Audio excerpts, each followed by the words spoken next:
ನಮಸ್ಕಾರ ಸ್ನೇಹಿತರೆ.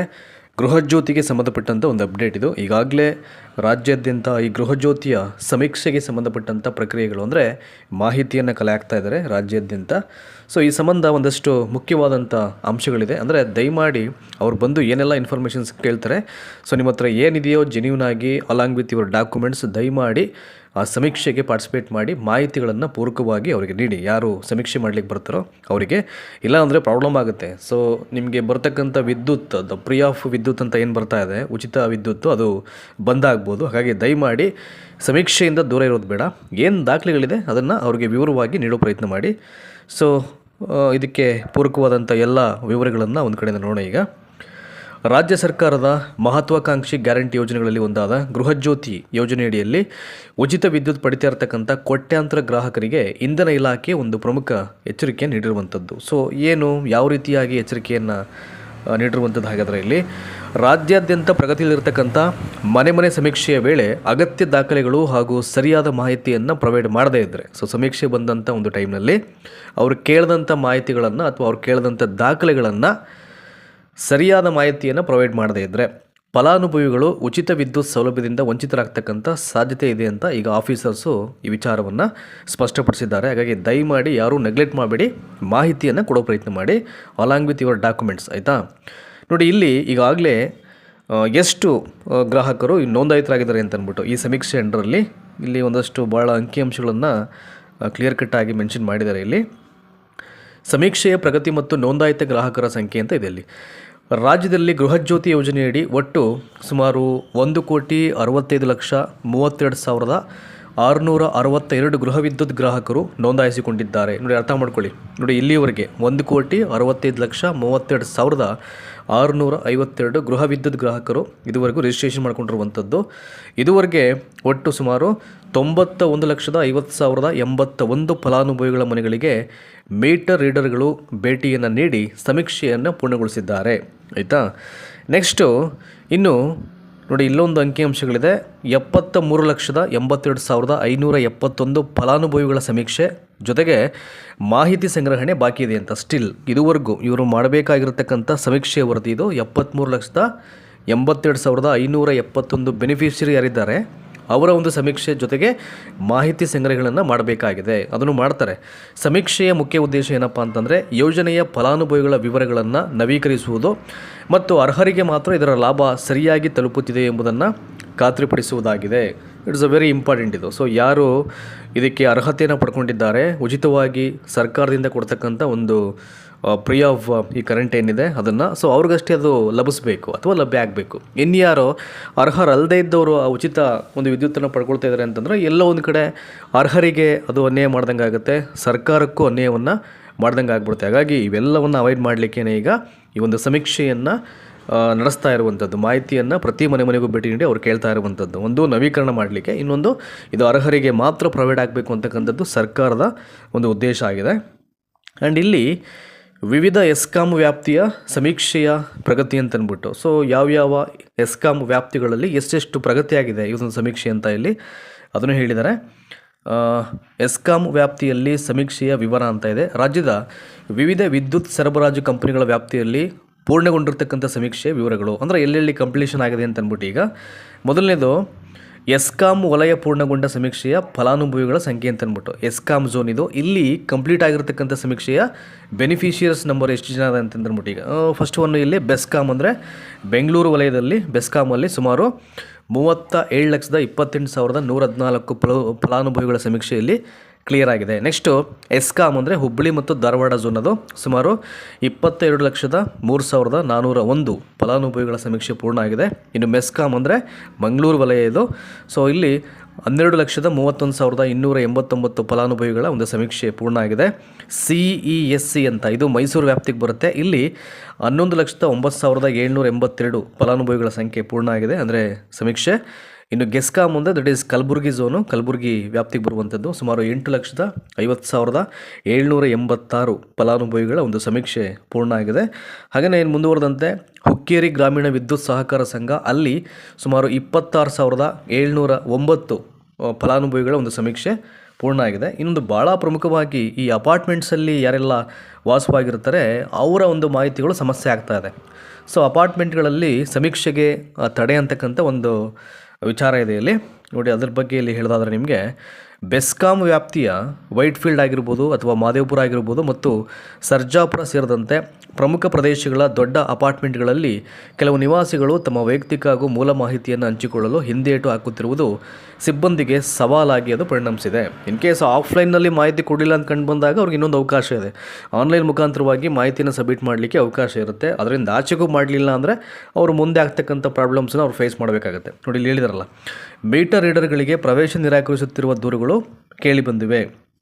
ಸೊ ಹಾಗಾಗಿ ಇವೆಲ್ಲ ಈ ಥರ ಪ್ರಕ್ರಿಯೆಗಳು ವಿಚಾರಗಳು ಗೊತ್ತಾಯಿತು ಅಂತಂದಾಗ ಈ ಬೆಸ್ಕಾಂನ ವ್ಯವಸ್ಥಾಪಕ ನಿರ್ದೇಶಕರಾದಂಥ ಶಿವಶಂಕರ್ ಎನ್ನವರು ಒಂದು ಮಾಹಿತಿಯನ್ನು ಹೇಳಿದ್ದಾರೆ. ಇಲ್ಲಿ ಏನದು, ಕೆಲವರು ಮಾಹಿತಿ ನೀಡಲಿಕ್ಕೆ ಆಸಕ್ತಿ ತೋರದಿರೋದು ನಿಜ ಅಂತ ಅಂದ್ಬಿಟ್ಟು, ಅಂದರೆ ಇಂಟ್ರೆಸ್ಟ್ ಇಲ್ಲ, ಅವ್ರು ಮಾಹಿತಿ ಕೊಡ್ತಾ ಇಲ್ಲ. ಅಂತಹ ಸಂದರ್ಭಗಳಲ್ಲಿ ಏನು ಮಾಡ್ಬೋದು, ಒಂದು ಅಪ್ಲಿಕೇಶನ್ ಇದೆ.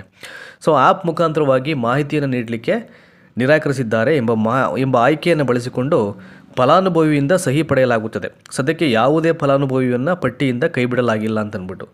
ಸೊ ಎರಡೂ ಅವಕಾಶಗಳಲ್ಲೂ ಅವರು ಮಾಹಿತಿ ಕೊಡಲಿಲ್ಲ ಅಂತಂದಾಗ ಸೊ ಮೇ ಬಿ ಕ್ಯಾನ್ಸಲೇಷನ್ ಆಗ್ಬೋದು ಮುಂದೊಂದು ದಿನ.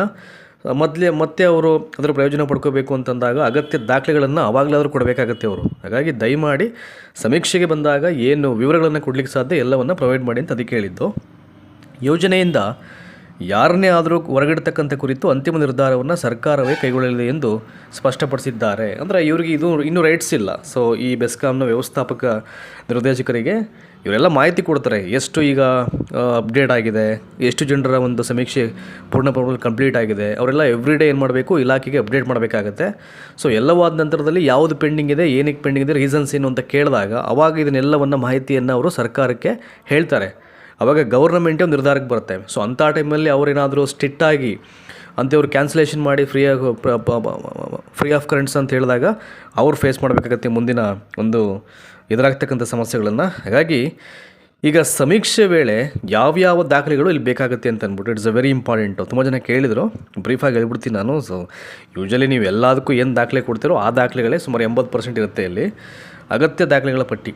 ಮನೆಗೆ ಸಮೀಕ್ಷೆಗೆ ಆಗಮಿಸ್ತಕ್ಕಂಥ ಸಿಬ್ಬಂದಿಗೆ ಸಾರ್ವಜನಿಕರು ಈ ಕೆಳಗಿನ ದಾಖಲೆಗಳನ್ನು ಹಾಗೂ ವಿವರಗಳನ್ನು ನೀಡುವುದು ಕಡ್ಡಾಯವಾಗಿದೆ. The most important document is ಎಲ್ಲ ಸ್ಕೀಮ್ಸ್ಗೂ ದಟ್ ಈಸ್ ಆಧಾರ್ ಕಾರ್ಡು. ಅದಾದಮೇಲೆ ಪಾಸ್ಪೋರ್ಟ್ ಗಾತ್ರದ ಭಾವಚಿತ್ರ. ಒಂದು 10 ವರ್ಷ 8 ವರ್ಷದೆಲ್ಲ ಕೊಡ್ಲಿಕ್ಕೆ ಹೋಗ್ಬೇಡಿ. ದ ಲೇಟೆಸ್ಟ್ ಪಾಸ್ಪೋರ್ಟ್ ಫೋಟೋ, ನೀವು ಈಗಷ್ಟೇ ಪ್ರಿಂಟ್ ತೆಗೆಸಿರ್ತಕ್ಕಂಥ ಫೋಟೋಗಳಾದರೆ ಅವುಗಳನ್ನು ಕೊಡಿ. ಅದನ್ನು ನೆಕ್ಸ್ಟು ಮತದಾರರ ಗುರುತಿನ ಚೀಟಿ ಹಾಗೂ ಪ್ಯಾನ್ ಕಾರ್ಡ್ ಆಲ್ಮೋಸ್ಟ್ ಎಲ್ಲರ ಹತ್ರ ಇದ್ದೇ ಇರುತ್ತೆ, ಅದನ್ನು ಕೊಡಬೇಕಾಗುತ್ತೆ. ಅಂದರೆ ಇವೆಲ್ಲವೂ ಕೂಡ ಫೋಟೋ ಕಾಪೀಸ್, ಅಂದರೆ is nothing but xerox copies ಕೊಡಿ, ಒರಿಜಿನಲ್ ಅಲ್ಲ. ಬಾಡಿಗೆ ಅಥವಾ ಲೀಸ್ ಒಪ್ಪಂದ ಪತ್ರ ಇನ್ ಕೇಸ್ ಇದ್ದರೆ, ಅಗತ್ಯ ಇದ್ದರೆ ಅವ್ರು ಕೇಳಿದಾಗ ಅದನ್ನು ಪ್ರೊವೈಡ್ ಮಾಡಿ. ಇನ್ನು very important ration card. So BPL card ಅಥವಾ APL ಕಾರ್ಡ್ ವಿವರಗಳು ಅಂತಿದೆಯಲ್ಲ, ಯೂಶಲಿ ಎಲ್ಲ ಅರ್ಹ ಫಲಾನುಭವಿಗಳು ಅಂತಂದರೆ ಅವರು BPL ವ್ಯಾಪ್ತಿಗೆ ಬರ್ತಾರೆ ಅವರು. ಸೊ APLಗೂ ಒಂದೊಂದು ಸಮ್ಟೈಮ್ಸ್ ಪ್ರೊವೈಡ್ ಆಗ್ಬೋದು, ಅಲ್ಲಿ ಒಂದಷ್ಟು ಮಾಹಿತಿಯನ್ನು ಅವ್ರು ಹೇಳ್ತಾರೆ. ಸೊ ಅರ್ಹರಾಗಬೇಕು ಅಂತಂದಾಗ ಯಾವ್ಯಾವ ಮಾನದಂಡಗಳನ್ನು ಅವರು ಇಲ್ಲಿ ಕೇಳ್ತಾರೆ ಅಂತ ಅಂದ್ಬಿಟ್ಟು ಅವರ ಒಂದು ಮಾಹಿತಿಗೆ ಅನ್ವಯವಾಗಿ ಅದು ನಿಮಗೆ ಅಪ್ಲಿಕೇಬಲ್ ಆಗುತ್ತೆ. ಸೊ ರೇಷನ್ ಕಾರ್ಡು ಅದಾದ ನಂತರದಲ್ಲಿ ಜಾತಿ ಪ್ರಮಾಣ ಪತ್ರ ಐಚ್ಛಿಕ ಅಂತ ಇದೆ, ಆಪ್ಷನಲ್. ಇದು ಕೊಟ್ಟರೆ ಕೊಡ್ಬೋದು, ಕೊಡದಿರಲಿಲ್ಲ. ಇದ್ರ ಬಗ್ಗೆ ಈಗ ಆಫೀಸರ್ಸೇ ಕ್ಲಿಯರ್ ಕಟ್ಟಾಗಿ ಹೇಳಿದರೆ, ಅವತ್ತೊಂದು ಪತ್ರಿಕೆಯಲ್ಲಿ ಬಂದಿತ್ತು, ಅದನ್ನು ಹೇಳಿದ್ದೀನಿ ನಿಮಗೆ. ಈ ಜಾತಿ ಪ್ರಮಾಣ ಪತ್ರವನ್ನು ಕೊಡಬೇಕು ಅಂತಕ್ಕಂಥ ಕಂಪಲ್ಸರಿ ರೂಲ್ಸ್ ಇಲ್ಲ, ಕಡ್ಡಾಯ ಇಲ್ಲ. ಇದು ಐಚ್ಛಿಕ ಅಂತಿದೆ, ಆಪ್ಷನಲ್. ಕೊಟ್ಟರು ಕೊಡ್ಬೋದು, ಕೊಡದಿರೂ ಇಲ್ಲ, ಏನು ತೊಂದರೆ ಇಲ್ಲ, ಕಂಪಲ್ಸರಿ ಎಲ್ಲ ಅದು. ಸೊ ಇದರೊಂದಿಗೆ ವೃತ್ತಿ ಹಾಗೂ ವಾಸಿಸ್ತಕ್ಕಂಥ ಸ್ಥಳದ ಮೂಲಭೂತ ಮಾಹಿತಿಯನ್ನು ದಾಖಲಿಸಿಕೊಳ್ಳಲಾಗ್ತಿದೆ ಅಂತ. ಅವ್ರು ಮಾಡ್ತಕ್ಕಂಥ ಕೆಲಸ ಆಗಿರ್ಬೋದು, ಅವರು ವಾಸ ಮಾಡ್ತಕ್ಕಂಥ ಸ್ಥಳ ಆಗಿರ್ಬೋದು, ಅದ್ರ ಬಗ್ಗೆ ಇಟ್ಸ್ ಕ್ವೈಟ್ ನ್ಯಾಚುರಲಿ ಒಂದು ಮಾಹಿತಿಯನ್ನು ಅವರು ಪಡ್ಕೊಳ್ತಾರೆ. ಇನ್ನು ಸಮೀಕ್ಷಾ ಶಿಬಿರ ಮತ್ತು ಯೋಜನೆಯ ವೆಚ್ಚ ಅಂತ ಅಂದ್ಬಿಟ್ಟು ಎಕ್ಸ್ಪೆಂಡಿಚರ್ ಏನಾಗ್ತದೆ ಇದಕ್ಕೆ ಅಂತ. ವಿಶೇಷ ಶಿಬಿರಗಳ ಆಯೋಜನೆಗೆ ಚಿಂತನೆ ಅಂತ ಇದೆ ಈಗ. ಸೊ ಯಾವ ರೀತಿಯಾಗಿ ಒಂದು ವಿಶೇಷ ಶಿಬಿರಗಳನ್ನು ಇಲ್ಲಿ ಆಯೋಜನೆ ಮಾಡ್ತಾರೆ ಅಂತ ಇಲ್ಲಿ ಹೇಳಿದ್ದಾರೆ.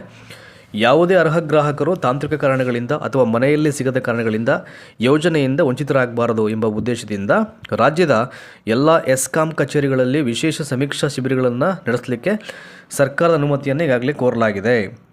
ಸೊ ಉದ್ದೇಶ ಏನು, ಏನಾದರೂ ಟೆಕ್ನಿಕಲ್ ರೀಸನ್ಸಿಂದ ಅಥವಾ ಮನೆಯಲ್ಲಿ ಸಿಗದೇ ಇರತಕ್ಕಂಥ ಕಾರಣದಿಂದ ಯೋಜನೆಯಿಂದ ಯಾರು ಕೂಡ ವಂಚಿತರಾಗಬಾರ್ದು ಅಂತ, ಅವರೆಲ್ಲರಿಗೂ ಪರ್ಯಾಯವಾಗಿ ಏನಾದರೂ ಮಾಡಲೇಬೇಕು ಅಂತಕ್ಕಂಥ ಹಿನ್ನೆಲೆಯಲ್ಲಿ ಈ ವಿಶೇಷ ಸಮೀಕ್ಷಾ ಶಿಬಿರಗಳನ್ನು ಕಂಡಕ್ಟ್ ಮಾಡಲಿಕ್ಕೆ ಈಗ ಸರ್ಕಾರದ ಅನುಮತಿಯನ್ನು ಕೋರಿದ್ದಾರೆ.